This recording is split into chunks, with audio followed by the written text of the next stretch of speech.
story you are about to hear is true. The names have been changed to protect the innocent. Fatima Cigarettes, best of all king-size cigarettes, brings you Dragnet on both radio and television.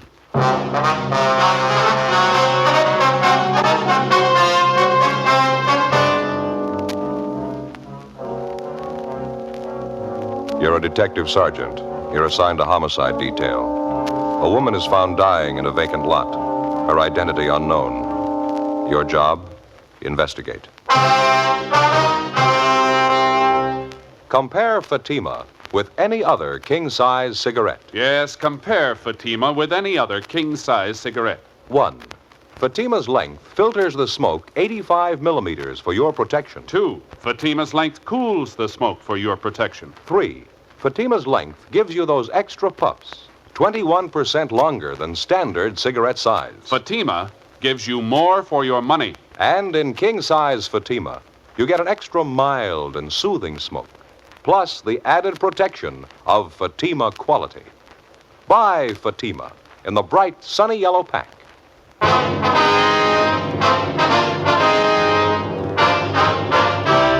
Dragnet, the documented drama of an actual crime. For the next 30 minutes, in cooperation with the Los Angeles Police Department, you will travel step by step on the side of the law through an actual case transcribed from official police files. From beginning to end, from crime to punishment, Dragnet is the story of your police force in action. It was Thursday, October 16th. It was cloudy in Los Angeles. We were working the night watch out of homicide detail. My partner's Frank Smith. The boss is Captain Lorman. My name's Friday. It was 9:48 p.m. when I got to Georgia Street Receiving Hospital, Dr. Hall's office. Joe, how are you? Hi, Doc. How about that case you got in from 7th and Union? How's she doing? She died about 5 minutes ago. Oh, fill me in. What do you got on it? You talked to the radio car officers, ones that handled the call? Frank's talking to him now out in the lobby. Thought I'd check in with you while he was handling that end. Not an awful lot to tell you, Joe. Ambulance G2 brought her in from the location. She was alive when they brought her in. Did everything I could for her. Didn't help much. Too far gone. Yeah, what's it look like? Chloroform poisoning. Pretty obvious. Probably self-administered. Looks like that anyway. She didn't last long. It's a little unusual, huh? Chloroform? Yeah. Under the circumstances, it sure is. Anything else? How do you mean? Well, any probable causes? Any marks on her? No, a little scratch on her wrist. That's about all. Where you got her now? Can we look at her? Yeah, bag number 3. Come on. All right. Ed Barrett called us, asked us for help. It's a rough night, huh? Yeah. Traffic went crazy tonight. Dozen cases in the last 2 hours. Couple of homicides, too. Busy night. You got the weekend coming up, huh? Yeah, not looking forward to it. Here we go. Over here. Yeah, chloroform sure hangs on, doesn't it? It's sure strong. Notice the burns around her mouth, the nose, discoloration. Well, who is she? Any idea? We got her down as Jane Doe. You're going to have to take it from there. I understand the radio car officers couldn't identify her. Apparently pretty well off, huh? Nice clothes. Seems to be well kept. I'd say so. Expensive jewelry there. The rings, wristwatch. A little strange for a probable suicide, isn't it? Looks like she took good care of herself. Hair all done up, fingernails. About how old would you say? Not more than 35. Just about that. Here's the chart on her. Time arrival, 9:38 p.m. from southwest corner, 7th and Union, vacant lot. Reason for call, possible drunk woman down. Jane Doe, number 4. Female, Caucasian, approximate age 35. Weight 128 1/4. Height 5'4". Brown hair, hazel eyes. Listed as Nordic descent. Probable suicide. That's it. Okay, Doc, thanks. I better look up Frank, see what he's got, huh? Okay. Haven't notified the coroner yet. You fellas want to take care of that? Yeah, sure, we'll call her. About all we can do unless we find some relatives to notify, huh? Joe? Yeah, Frank. Oh, hi, Doc. How are you? Frank, looks like you're losing weight. Yeah, 4 pounds in 2 weeks. Not too bad for me, anyway. What'd you get, Joe? Chloroform poisoning. Probable suicide. Find out who she is? I gotta get back to my office. If there's anything I can help you with, come on back. Right, Doc. Thanks very much. Okay. How about it? Any identification? No, I talked to the fellas that took the call. Unit 182 was routine call. 390W down. They couldn't find out who put the call in. Said they found her in a vacant lot lying over against the side of the building. Yeah. They said she looked like she'd been drinking. Then they got a whiff of the chloroform. And they found this empty container by her side. Here. Yeah. It ties in, They were careful handling it. Anything else? Well, while they're waiting for the ambulance, they talked to some of the people in the neighborhood. They couldn't tell them anything about the woman. The building they found her next to is a vacant store. No identification on her at all, huh? No, nothing. No purse or wallet. I checked missing persons. No one of her description reported. Fellows who handled the call said they went over her clothing. No marks of identification. Better notify Leighton Prince, huh? Maybe they can identify her. I already called him, Joe. Looks like probable suicide. Sure, a new twist, though. Chloroform route. It doesn't figure, does it? What do you think? I don't know. No violence committed on the body, no indication of robbery. She had a wristwatch on, rings, too. Wouldn't figure anyway. Chloroform angle. Yeah. No other physical evidence out there, huh? I mean, besides the chloroform container? Nothing else besides a handkerchief. Yeah, a plain white handkerchief, chloroform on it. They found it next to the body. It's the only thing that doesn't fit 100%. What do you mean? It's a man's handkerchief. 10:25 p.m. Frank and I took the dead woman's clothing, the handkerchief, and the almost empty container of chloroform and drove back downtown to the office. We dropped off the clothing and the handkerchief at the crime lab to be processed for possible identifying marks. The chloroform container was taken to latent fingerprints for examination. The following morning, the body of the unidentified woman was taken to the county morgue for posting. As soon as the dead woman's prints were made available to us, they were checked through our record bureau and also through the record bureau at the sheriff's office. In addition, they also made a run on her description. They were unable to identify her. We checked with the crime lab, but they couldn't help us either. A detailed examination of the dead woman's clothing failed to yield any leads as to her identity. Latent prints didn't have any better luck with the chloroform container. The only prints they found on it were those of the dead woman. Meantime, the morning papers had picked up the story and given it front-page billing. 11:16 a.m. How's that again, Doc? Uh-huh. Yeah, I see. Mm-hmm. A little unusual, wouldn't you say? Yeah. Okay, we'll pick it up after lunch. Right, goodbye. Anything? Yeah, Doc Cephalo at the morgue just finished posting the body. What'd he say? The chloroform killed her. They even found traces of it in the stomach. Huh? That's right. It's a weird one, isn't it? Doesn't leave much doubt. Suicide. No indication it was anything else, is there? I got it. Homicide, Friday talking. Yes, sir. Yeah? Mitchell? Mm-hmm. That's so. Yeah, sure, be glad to. Yeah, we'll be here. You want to give us your address? Hello? Oh, here we go. What was it, Joe? Somebody by the name of James Mitchell. He's on his way down to see us, wants to talk to us about the dead woman. Yeah? He says he killed her. 11:50 a.m. While Frank and I waited around for Mitchell to show up, we checked his name through R&I, but we were unable to find anything on him. A few minutes before 1 p.m., a short, blonde-haired man in a blue serge suit entered the squad room and asked for us. He introduced himself as James Mitchell. Frank and I took him to the interrogation room where we started to question him. He told us he was a steel worker by trade, currently unemployed. He said he was originally from Alabama, that he'd been in California for approximately 2 years. After that, he lapsed into silence. We tried to question him about the dead woman, but we made little headway. The only admission we could get from him was that he killed the woman. Outside of that, he refused to say anything. Now, how about it, Mitchell? What's the trouble? You called us, volunteered a confession. You said you killed the woman. You wanted to tell us a story. Now, why don't you answer our questions? Jim, how about it? Aren't you feeling well? Want us to call a doctor? Jim? You're not giving us much of an out, mister. You volunteered to make yourself a suspect in this thing. You say you killed the woman. Now, why don't you answer the questions? We can't keep this up forever. You ought to know that. You haven't answered a question almost an hour now. Look, if you're not going to talk, Jim, there's only one thing we can do. We're going to have to book you. Mitchell? That what you want? Go ahead and book me. I killed her. Go on, book me. Well, why can't you tell us the story? Now, you admit you killed the woman. Why won't you tell us about it? Why should I? I killed her. That's all you have to know. You said on the phone you'd tell us the whole story, didn't you? Now, what made you change your mind? You got the story. I killed her. All there is to it. You know better than that, Mitchell. You know the woman very well? No, not very well. What was her name? Mary. Mary what? Mary, that's all. I met her in a bar. I didn't know her well. I killed her. That's all you got to know. I had to. Why'd you have to, Jim? I don't have to tell you. I had a reason. Good reason. Robbery? I don't have to say. You have a fight with her? Lover's quarrel? Maybe. What's the difference? Now, this bar where you met Mary, that in downtown L.A., was it? Yeah, it's downtown. She had it coming. I'm glad I did it. Not worth much, huh? She was when I met her. Well, what happened? She go off the deep end? Guess so. What's the difference? She's dead. Well, why'd you turn yourself in, Jim? Figure you couldn't beat it? Maybe. How do you mean? I could have stayed out of your way if I wanted to. For a while, anyway. I didn't want to. Why not, Jim? Good reason. I'm glad I killed her. She had it coming. Now go ahead and do what you want. I know what the rap is. I'll pay for it. Well, if you're willing to take the rap, Jim, why not tell us the whole story, huh? You got the story. I killed her. That's all you need. Don't you want to brief us in on the details? How it happened, how it came about? Might be extenuating circumstances. You can't tell. Well, how you mean? Different things that might throw a new slant on the case. Court's not going to hand down a decision till they get the whole story. You mean about Mary? I'll never tell him about her. Lousy things she did to me. Never tell anybody about it. Must have been pretty bad, huh? I mean, the way you took it out on her. She was rotten. All the way through. I had to kill her. Well, what happened with the chloroform, Jim? Didn't it work fast enough for you? Chloroform? Yeah, huh? Didn't it react on her fast enough for you? No, it didn't. I hated her. Yeah, I guess you did. Must have had quite a scrap with her. Struggled quite a bit, didn't you? Yeah, she fought me all the way. I got her, though. I hated her. Out of my mind, I hated her so much. Well, we've been trying to figure it out, Jim. What'd you hit her with? I mean, around the head and on the neck. What'd you use? Piece of metal? Yeah, angle iron. Uh-huh. Kind of lost my head. I kept beating her. She tried to scream, but I had my hand over her mouth, and then she fell down. She didn't make a sound after that. I see. Well, how come you took her jewelry? I mean, if you just wanted to kill her, how is it you took all her valuables, too? Jim? How about it, Mitchell? Well, I don't know.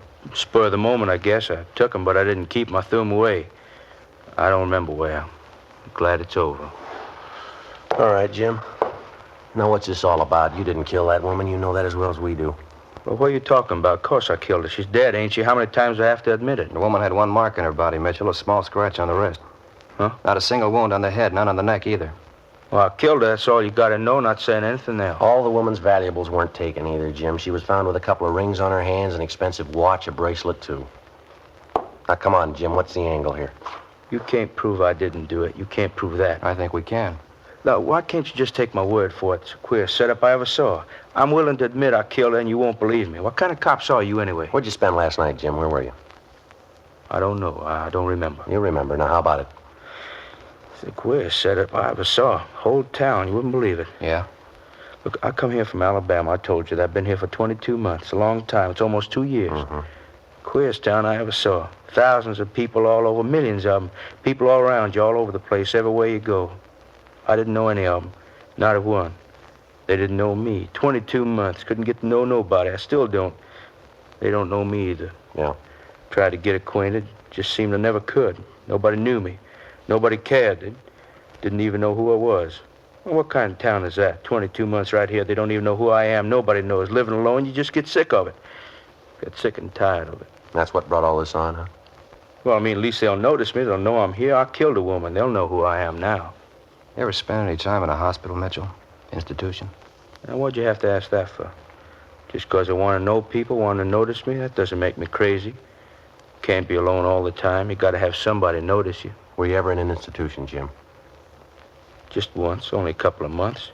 It wasn't anything. Look, can't you just forget what I said? I mean, I told you I killed a woman. The papers are going to be out pretty soon, pictures and things, probably a big write-up. Yeah. Well, can't we let it go at that? I killed her. Just forget the rest? No, I'm afraid not. Why not? We'll just make out it's that way. People get to know me anyway. At least they'll know I'm around. I won't be alone. There's no use worrying, Jim. Huh? You won't be alone anymore. 1:38 p.m. We continued to question the self-accused suspect, James Mitchell, and he finally told us that he'd been confined for a period of 18 months in a state mental hospital in Alabama. That had been more than 3 years before. The questioning also left no doubt in our mind that Mitchell had nothing at all to do with the death of the unidentified woman. A sister of Mitchell's living in Alabama was contacted, and she agreed to come out west as soon as possible to look after her brother. In the meantime, he was delivered to the care of psychiatrists at the county hospital. The incident of a man confessing guilt of a crime of which he's wholly innocent certainly wasn't anything new. Like police officers all over the country, all over the world, we've come to accept it as almost a routine part of a criminal investigation. Most of the time, the would-be criminal's suffering with mental trouble. Sometimes it's a thirst for notoriety. In any event, they all have to be checked, every one of them. It means time, trouble, and money. Hours of cautious interrogation. More hours of checking stories that have basis only in the imagination of a sick mind. They slow the investigation, they waste hundreds of man-hours, but like anonymous leads or would-be witnesses, they can't be ignored. It's part of the job. Saturday, October 18th, the newspapers continued to cooperate by giving us front-page space to the story of the unidentified woman. Joe? Yeah, how'd you do? Nothing. Identification wasn't even close. How about Brian and Lopez? What'd they do on that call of theirs? Well, they're over at the morgue now with a boy, 16-year-old. Kid was pretty wrought up when he came in. Well, we sure had a parade of them. All last night, all this morning. Well, it doesn't hurt our chances any. The more, the better. I suppose so. Not gonna make much headway if we can't identify her. Any answers on that all points we got out on it? Yeah, 4 of them. They all been checked. Nothing. Chewing gum, Joe? New kind, tangerine flavor. No, thanks. How about that check of the hospitals around town? Anything show up there yet? No, not so far. The scar on the woman's leg was from an operation, all right. Doc figures it might not have been done in a hospital, though. It was a minor operation. Could have been done in a doctor's office, maybe. That'd stop it, sure. Tough enough checking hospitals for a record of the operation. Next to impossible to check every doctor in town for it. Well, even then we could miss. Don't know where the woman's from. She could have had the operation done anywhere. I'll get it. Homicide, Friday talking. Yeah, Tom. I know. You did? That's so. Yeah, okay, fine. You bet. Thanks, Tom. It was Brian. He and Lopi are driving that boy over to Georgia Street, the 16-year-old. What happened? Well, they took the boy to the morgue. They showed him the body. Asked him if he recognized it. What's he say? It's his mother. 2:05 p.m. Frank and I left the office and drove over to Georgia Street Receiving Hospital. The 16-year-old boy who had identified the dead woman as his mother was being treated for shock and hysteria. The youngster told Brian and Lopez that his name was Arnold Hopkins and that he'd been living with his mother at a Norwood Street address. After he was given a sedative and recovered himself a bit, the boy was driven to the home of his aunt and uncle out near Barnesdale Park. That night, Frank and I called on the boy and found him sufficiently recovered to answer a few questions. He confirmed his identity of the body he'd viewed that afternoon as that of his mother, Mrs. Jeanette Hopkins. He said he was an only child and that his father was dead. He told us his mother had been working for the past 6 years as coast representative for an Eastern cosmetics firm. We asked him what had happened the night his mother disappeared. The phone just rang about, when we were finishing dinner. About 8 o'clock, maybe quarter after. Well, when Ma hung up, she said something important come up. She had to go out to see somebody. She said she had to see him right away. She got her coat and left. It's the last time I saw her. Well, who was she going to see, Arnold? Did she tell you? No, she didn't. I heard her talking on the phone, though. Heard her say Leo. She said it a couple of times. Leo. Where was she going to meet this person, Arnold? Did you happen to overhear that? No, I didn't. I think she said, "Okay, I'll meet you there, Leo," and she hung up. Then she got her coat, kissed me goodbye, and she went out. Did she leave on foot or was she driving, you remember? Oh, on foot. My mother didn't drive. It was Leo, so. Your mother ever talk about him? Heard her talking to him on the phone a couple of times. That's about all. Well, do you know where he lives? What he looks like? Can you tell us anything about him at all? No, sir, nothing. I wouldn't know him if I saw him.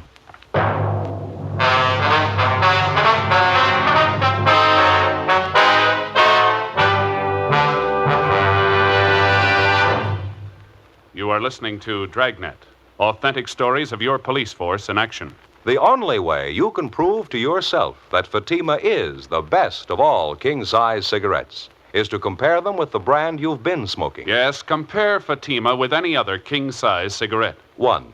Fatima's length filters the smoke 85 millimeters for your protection. 2. Fatima's length cools the smoke for your protection. 3. Fatima's length gives you those extra puffs, 21% longer than standard cigarette size. Your money back plus postage. If you're not convinced, Fatima is better than your present king-size cigarette. Just return the pack and the unsmoked Fatimas by August 1st, 1952. Fatima, Box 37, New York 1. More and more of your friends are switching to king-size Fatimas every day. Compare them yourself tomorrow. Buy Fatima in the bright, sunny yellow pack and enjoy the added protection of Fatima quality.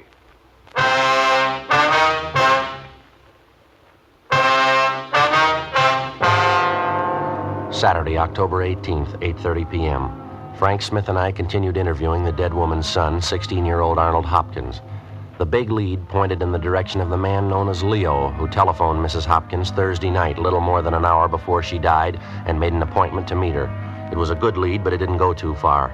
All the boy could tell us was that the man's name was Leo. He'd heard his mother address a man by that name on the telephone several times, but that was the extent of it. He didn't know Leo's last name. He didn't know where he lived. He had no idea where his mother was to meet the man the night she died. We talked to the boy's aunt and uncle, the dead woman's brother and sister-in-law, but they couldn't help us either. Frank Smith and I obtained a list of all of Mrs. Hopkins' friends and business associates known to the son and the aunt and the uncle. We spent the rest of the weekend checking with them. Most of them gave us pretty much the same story. Mrs. Hopkins was well-liked and well-respected, both in her business and private life. She was devoted to her teenage son. She didn't drink, and socially her behavior was beyond question. She attended church regularly. She was active in several women's clubs engaged in social and religious work. None of the people we talked to could think of any reason that she would want to end her own life. All of them denied any knowledge of the man known as Leo. Monday afternoon, October 20th, Frank and I had another meeting with the victim's son, Arnold Hopkins. We had him check over the personal effects found on the body. Yes, sir, that's hers. The other ring, too. How about this bracelet, sir? Yes, sir. She always wore that. My dad gave it to her, I think, when he was alive, I mean. She always wore it.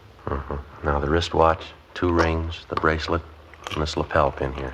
This about it, son? Yes, sir, I guess so. You have her necklace, too. How's that? My mother's necklace. She was wearing it that night. She had it on when she left the house. Didn't you find it? What kind of necklace is it, son? What's it look like? Well, it's made like the bracelet is. That one there. See, the two of them go together. It's a set. Your mother wear expensive jewelry like that every day, did she? No, sir. She wore the bracelet quite a bit, not the necklace, though. She only wore that when she was dressed up. I thought about it yesterday. I meant to tell you about it. What's that, son? Well, right after she got the phone call that night, when she told me she had to go out. Yeah? Well, she went back and got her coat, and then she came in the living room and kissed me goodbye. She had the necklace in her hand. You sure she took it with her? Oh, yes, sir, I'm positive. After she kissed me goodbye, she went over to the mirror, and I saw her put the necklace on.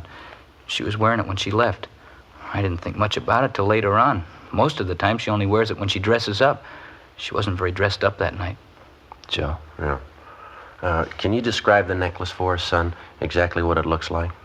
Yes, sir, I think I can. When you saw your mother with a necklace on, did you think to ask her about it? Yeah, I did. She said she was wearing it because she wanted to look pretty. She was going to meet a good friend. And she didn't say where? No, sir. I guess she was wrong, huh? About her necklace, I mean. No, son. About her friend.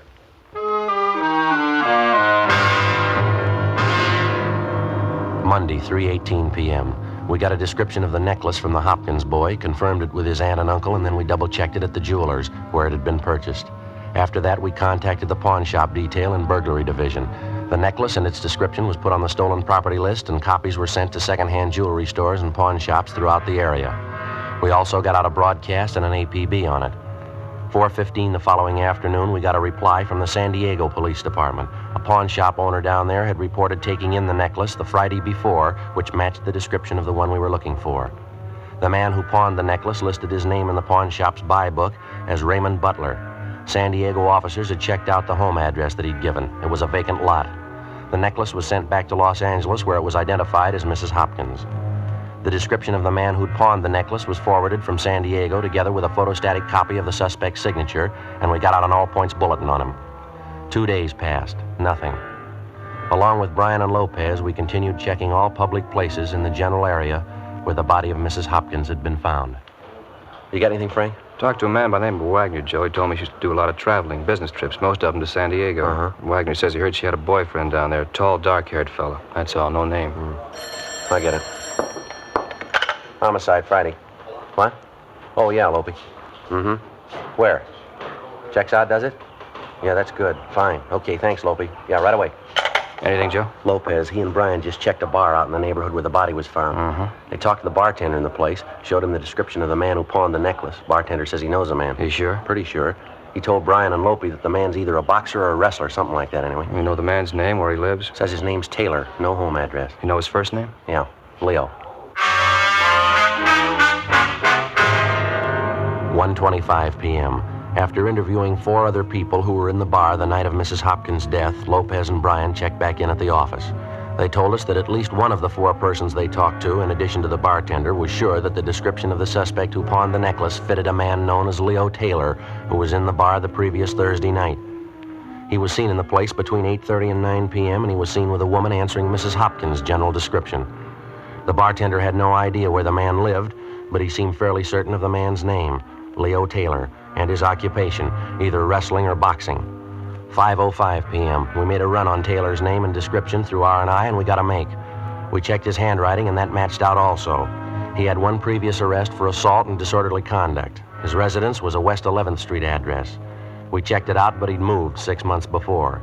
The landlady had no forwarding address on him, but she told us one of the places he used to frequent was a gym on South Olive down near Olympic. We ran it down. How about it? All right, come on. You want to go through tired of punching the bag. Come on. I checked with a fellow in the office over there, Joe. Says the man we once taking a shower back there, locker room. All right. Attaboy. In here? Yeah. Go ahead. Yeah. Hey, excuse me. Your name Leo Taylor? How's that? I said, are you Leo Taylor? Yeah, that's right. What is it?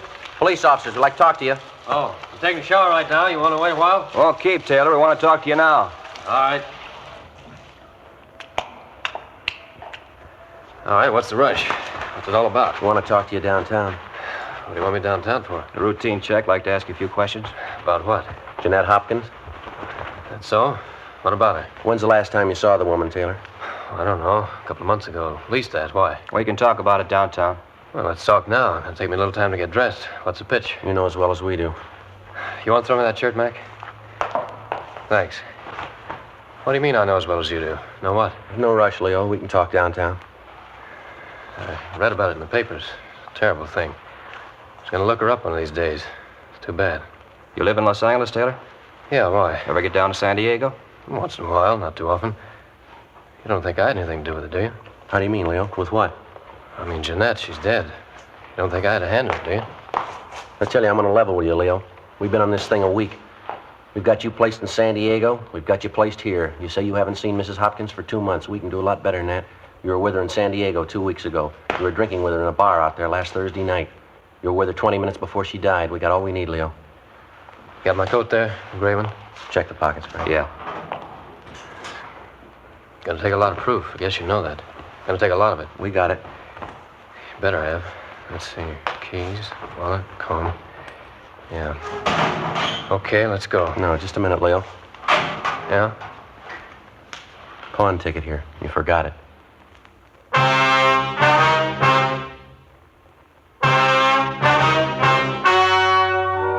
The story you have just heard was true.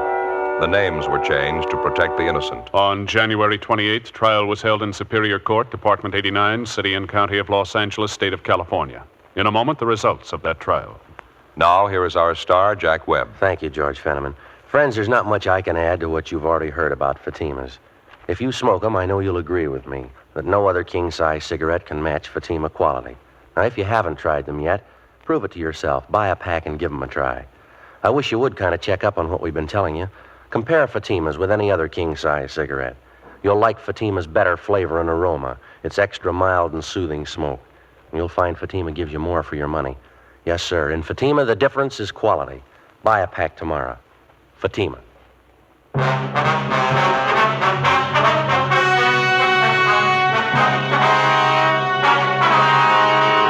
When confronted with the evidence and testimony against him, Leo Francis Taylor broke down and confessed to the murder of Mrs. Jeanette Hopkins. She'd been paying blackmail to Taylor in order to keep their affair secret, but a month before her death, she refused to pay him any more.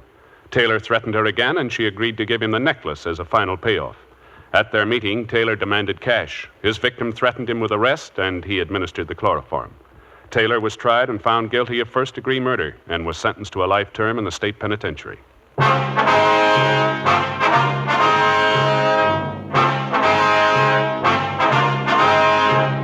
You have just heard Dragnet, a series of authentic cases from official files. Technical advice comes from the Office of Chief of Police W.H. Parker, Los Angeles Police Department. Technical advisors Captain Jack Donahoe, Sergeant Marty Wynn, Sergeant Vance Brasher. Heard tonight were Herb Ellis, Vic Perrin, Gil Stratton, Jack Crucian. Script by Jim Mosey. Music by Walter Schumann. Hal Gibney speaking. King-size Fatima, made by the same people who make popular Chesterfield cigarettes, has brought you Dragnet, transcribed from Los Angeles.